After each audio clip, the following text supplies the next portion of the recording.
Cricket पे बात करते हैं। Namibia versus Oman. आपको लगा नामीबिया ने अपने लिए मैच खुद मुश्किल कर लिया? देखें ताबिश भाई, मुझे ऐसा लग रहा था कि जो मैंने पहले दिन कहा कि सिवाय एक मैच को छोड़ के अभी तक वो वाली हमें बैटिंग विकेट्स अभी तक तो नहीं मिली।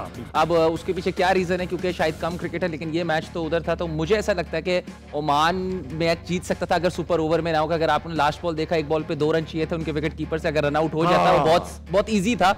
बट ये गेम में ऐसे हो जाता है। लेकिन मुझे ऐसा लगता है बेहतर विकेट्स होनी चाहिए। अगर आप आज का विकेट भी देखें जो न्यूयॉर्क में विकेट है, वो मेरे ख्याल से मुझे नहीं लगता कि बहुत ही अच्छा कोई T20 का विकेट है। और यहाँ पे मेरे ख्याल से टूर्नामेंट का सबसे इंपॉर्टेंट मैच जो है वो पाकिस्तान इंडिया का इसी विकेट पे। तो मुझे ऐसा लगता है जो क्राउड है काफी बड़ा मैच देखना चाहते हैं और एक अच्छा मैच हो। अगर ऐसा विकेट हुआ तो मुझे ऐसा लगता है कि काफी, मुझे ऐसा लगता है कि फैंस जो हैं डिसअपॉइंटमेंट होगी। तो मुझे लगता है कि थोड़ा सा विकेट्स का जो होना चाहिए वो जरा अच्छा विकेट होना चाहिए, कि मतलब इतना भी ज्यादा ना हो कि 250 पे हम ले, लेकिन और एटलीस्ट 180-90 में का मैचेस होने चाहिए, ताकि मेरे ख्याल से क्राउड इंगेज रहे और दोनों का अच्छा मैच अहमद भाई, आपसे पूछूंगा, मुश्किल पिच लगी आज की, वो वही है हमारा अपना पाकिस्तान इंडिया का मैच जहां पर आज है। पूछना ये चाह रहा हूं, मुश्किल पिच है, फास्ट बॉलर्स ने बड़ी विकेट ली है, पाकिस्तान की फास्ट बॉलिंग बैटरी बड़ी स्ट्रांग है। आपको लगता है कि मुश्किल पिच का फायदा ज्यादा इंडिया को होगा या पाकिस्तान?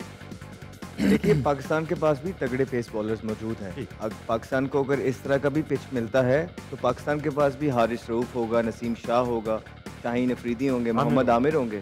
तो ये बड़े तगड़े बॉलर हैं। एट द सेम टाइम उनके पास भी बुमराह है, उनके पास भी पांड्या है, उनके पास भी सिराज है, उनकी भी लाइनअप अच्छी है। लेकिन अगर आप सुबह 5:30 वाला मैच देखें जो नामीबिया के दरमियान में हुआ है, तो वो पहले 2 बॉलों पे ही 2 आउट कर गया। मुझे लगा कि जो कहीं ना कहीं ओमान के जो प्लेयर्स थे वो प्रिपेयर नहीं थे कि इनका बॉल अंदर आएगा। तो वो जब ऐसा स्टार्ट उनको मिल गया, उसके बाद वो वहां से संभल नहीं सके। उनकी बैटिंग लाइन बड़ी वीक नजर आई। और जहां आप पिच की बात कर रहे हैं, मेरे ख्याल से वहां अच्छा कैरी था। अगर आपने वो पिच देखा होगा तो वहां बॉल कैरी हुआ है, लेकिन उनकी बैटिंग इस तरह की थी। At the same time Namibia ने, जिस तरह आपने बोला, अपने लिए मैच खुद मुश्किल बनाया है। जी बिल्कुल, अगर ओमान की आप बॉलिंग साइड देखें तो उनकी बैटिंग से बेहतर थी और उन्होंने भी गंदी क्रिकेट खेली नामीबिया में नहीं, तो जिसकी वजह से मैच एंड तक गया। फिर क्रेडिट जाता है डेविड वीजे को, बड़े सीजन प्लेयर हैं, उन्होंने सारे मुश्किल काम वहां पे किए, डेथ ओवर्स भी किए, उसके बाद उन्होंने बैटिंग में भी किया और सुपर ओवर में भी किया। और जहां तक आप इस मैच की बात कर रहे हैं, साउथ अफ्रीका का जो मैच था, बाउंस था पिच में, नो डाउट इसमें बाउंस था, लेकिन उसी पिच पे श्रीलंका ने भी बॉलिंग की है। और अगर आप उनके देखेंगे तो श्रीलंका जब बॉलिंग कर रहा था तो वो पिच इतना कोई मुश्किल लग नहीं रहा था, लेकिन जब साउथ अफ्रीकन वहां बॉलिंग कर रहे थे, नौचिए, क्लासे, रबाडा, जब वहां पे जैनसन बॉलिंग कर रहे थे, वो लंबे बॉलर हैं, उन्होंने, वो समझदार बॉलर हैं, उनको वो असेस करते हैं बड़ी जल्दी से। उनको पता लग गया यहाँ पे बाउंस है, उन्होंने वो हार्ड एरिया में जो आए, उन्होंने सारे बॉलर्स ने वहां के पिच किए हैं, जिसकी वजह से श्रीलंकन, अब एशियन बैट्समैन है, छोटी हाइट के होते हैं और बड़ी पुरानी एक चीज चलती आ रही है, श्रीलंका, पाकिस्तान, इंडिया, शायद इन दोनों कंट्रीज ने तो इसको क्योर किया है, इसका काम किया पुल शॉट्स पे, लेकिन कहीं ना कहीं श्रीलंका जो है अभी भी शॉर्ट बॉल पे फंसता है, तो उन्होंने उसको यूटिलाइज किया और उनको बैकफुट पे करके। तो जब इस तरह का पिच होता है, महाराज आए, तो जब फास्ट बॉलर्स आपके पास अच्छे होते हैं तो बैटर, एज अ बैटर आप सोचते हो कि हाँ ये स्पिनर आ गया, अब इस पे अटैक करेंगे, यही आपका ओनली चांस है। वो इतनी सेंसिबल बॉलिंग की है महाराज ने, आके स्लो बॉलिंग की है, उनको पता था कि पिच में बाउंस है, उन्होंने तेज बॉलिंग नहीं की है, बड़ी जगह पे बॉलिंग करके उन्होंने भी अपने दूसरे ओवर में 2 विकेटें ली। तो ऑल इन ऑल बड़ी प्रोफेशनल आपको क्रिकेट देखने को मिली है साउथ अफ्रीका की तरफ से। एट द सेम टाइम अगर श्रीलंका ने ऊपर जाना है, टॉप 4 में जगह बनानी है, तो इससे बेटर परफॉर्मेंस उनको बैटिंग और बॉलिंग दोनों में देनी पड़ेगी। ठीक है इमरान भाई, मैं आपसे क्या पूछूं? दोनों मैच आप खुद बताओ, मैं आपसे क्या पूछूं? मैं आपसे पूछना चाहता हूं इमरान भाई कि ये बताएं, आप खुद अग्रेसिव ओपनर थे, अगर मुश्किल पिच होती थी तो क्या आप सोचते थे कि यार आज मैं डिफरेंट अप्रोच के साथ जाऊंगा, अपना बैकलिफ्ट छोटा करूंगा, क्या करूंगा, या आप वैसे ही खेलते थे जो आपका गेम था? या देखिए ताबिश भाई, आप अगर अच्छे बैटर हैं तो डिपेंड्स ऑन आपके पिच के, आपका पिच का बिहेव कैसा है। और अगर आज की पिच की अगर बात करें तो मेरे ख्याल में वहाँ पे आपको खुले शॉट नहीं मिले और बॉलर्स उनके जो टारगेट बॉलिंग कर रहे थे, जो उनका प्लान था, क्योंकि जो पिच रीड की है उन्होंने, उसी टारगेट के ही बॉलिंग कर रहे थे और उन्होंने श्रीलंका को कहीं भी मौका नहीं दिया और कोई बड़ी शॉट को मारने का।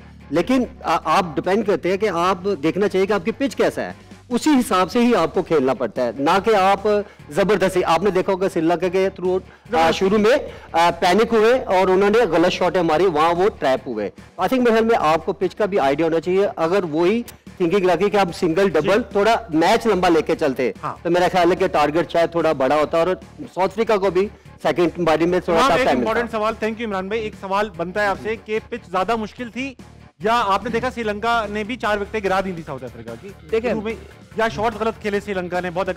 देखिए मिक्स एंड मैच था, क्योंकि जो इमरान भाई वाली बात की कि जब उनका 3 ओवर में 10 या 8 रन लगे हुए थे ना, तो ऑब्वियसली जब आप पहली बैटिंग कर रहे होते हो ना, तो सम टाइम इस तरह की क्रिटिकल सिचुएशन आप पे आ जाती है कि ओपनर को ना फिर टारगेट सेट करना पड़ता है। तो वो फिर चाहते हैं कि जब आप एकदम एज एन ओपनर आप देखते हो 3 ओवर में 8 है और आपके पास अगले 3 ओवर में हमें जो है कम से कम जो है 25 से 30 रन है, तो हमारा 40 to 45, तो उसमें उन्होंने किया। लेकिन आप देखें कि अच्छी क्वालिटी बॉलिंग साइड का यही फायदा होता है कि अगर उन्हें जरा से भी लगती है, जरा सा स्निफ मिलता है कि यार यहाँ पे जो है हमें जो है काफी अच्छा हेल्प मिल रहा है, तो वो अपनी फिर एक टारगेट बॉलिंग पे और एक अपनी लाइन लेंथ पे बॉलिंग करते हैं। उसके बाद उन्होंने कुछ एक्स्ट्रा ट्राई नहीं किया, उन्होंने 6 ओवर के बाद ज्यादा बाउंसर्स किए हैं। उससे पहले वो सिर्फ अपनी लाइन और लेंथ पे कर रहे थे, जिस वजह से निसांका और उसके बाद कुशाल मेंडिस ने फिर एक्स्ट्रा करने के चक्कर में, और फिर देखें क्योंकि न्यूयॉर्क की जो है ना स्पंजी बाउंस यहाँ पे होगा, क्योंकि यहाँ पे ड्रॉप इन विकेट है, यहाँ पे नॉर्मल वाली विकेट्स तो है नहीं जिस तरह पूरी दुनिया में होती है। और जब जब आप ड्रॉप इन विकेट्स पे खेलेंगे वहां पे किसी को भी नहीं पता होता कि क्या होना है, क्योंकि ड्रॉप इन विकेट जब आ जाए तो वो एक्सपेक्टेड नहीं है कि आप क्या एक्सपेक्ट कर सकते हो, आपको नहीं पता। तो ये एक बहुत सारी चीजें। और उसके बाद अगर आप देखें जब श्रीलंका ने भी बॉलिंग की, क्योंकि उनकी कोई बहुत ज्यादा आउट नहीं हुए, कोई 6-7 नहीं हुए, लेकिन क्लासन जैसा बैट्समैन, डिकॉक जैसा बैट्समैन के स्ट्राइक रेट देखें एकदम नीचे आ गए। अगर क्लासन ने भी आप देखें तो 22 बॉल्स पे 18 किया, डिकॉक ने 28 बॉल्स पे 20 किया, तो आप ये देखें इससे पता चलता है कि ऑब्वियसली बिल्कुल, क्योंकि जो श्रीलंका की बॉलिंग है वो साउथ अफ्रीका की नहीं है, लेकिन उनका भी जो है स्कोर कार्ड ऐसा नहीं है कि उन्होंने 8 ओवर में ही जो है 80 कर दिया। तो इससे आपको पता चलता है कि हाँ विकेट वैसे नहीं थे जिस तरह हमने यूएसए और उसके मैच में देखे थे कि खुले छक्के लगे थे। तो ऑब्वियसली थोड़ी सी विकेट, मुझे इसलिए मैंने शुरू में कहा कि थोड़ी सी मुझे लगता है क्वालिटी ऑफ विकेट्स थोड़ी सी बेहतर होनी चाहिए कि एटलीस्ट हमें 170 तक को देखने को मिले। ठीक है, बहुत